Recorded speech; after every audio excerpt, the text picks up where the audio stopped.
Na sobrang kaka-idolize ng mga taga-suporta ng mga DDS sa mga kahit na anong sabihin ng mga pinaniniwalaan nila. Kasi ang Marcos loyalist ngayon, mga kababayan ko, naninimbang kung tama o mali. Sa DDS, mga kababayan ko, pag nakita nilang mali, patay pa ng mata yan, gagawin pang tama lahat, mga kababayan ko. Only in the Philippines, mga kababayan ko, mga DDS lang yun. Kasi masyadong ina-idolize ng mga DDS itong mga Bisaya na mga DDS, itong mga because mga kababayan ko, aminin natin sa hindi, napag-iiwanan mga kababayan ko, di ba? Napag-iiwanan niyang mga ano. Hindi ko naman, I'm not saying all the Bisaya. May mga Bisaya na, na successful in life eh. Pero aminin natin, ina-idolize kasi to pag sinabing Bisaya, ina-idolize nyo eh. Na sobrang kaka-idolize ng mga taga-suporta ng mga DDS sa mga kahit na anong sabihin ng mga pinaniniwalaan nila. Gaya rin natin bilang mga loyalista. Kaso ang generation ng mga Marcos loyalists ngayon, magkaiba sa DDS. Kasi ang Marcos loyalists ngayon, mga kababayan ko, naninimbang kung tama o mali.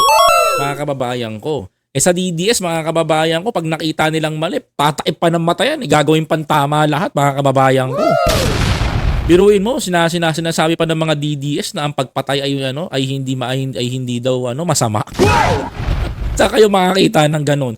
Only in the Philippines, mga kababayan ko, mga DDS lang yun. So what's the lesson dito? No? Ano ang lesson nito, mga kababayan ko? Bakit ko inilabas sa inyo to? To inform the Filipino people, to inform our kababayan, our boss, mga boss. Diba? Na maging mapanuri tayo sa mga sinasabi ng babaeng ito.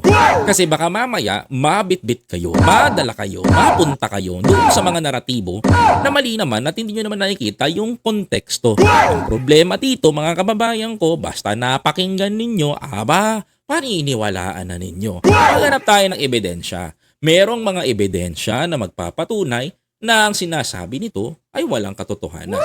Mga kababayan, ito ang pinakamatinding pag-fake news nila sa bansa natin. Alright? Ako po si Biyahe ni Koy TV, mga kababayan ko. At ito po ang aking munting video para sa inyo. Kung nagustuhan mo ang aking video na ito, maaari mo ba akong i-follow, like, comment, share, and subscribe sa my YouTube channel. At huwag mo na rin kalimutan mag-iwan ng komento sa ibaba. Nang sa ganun ay mas mabasa ko at magpag-usapan natin kung ano pa dapat ang gusto mong malaman. Alright? Maraming salamat po.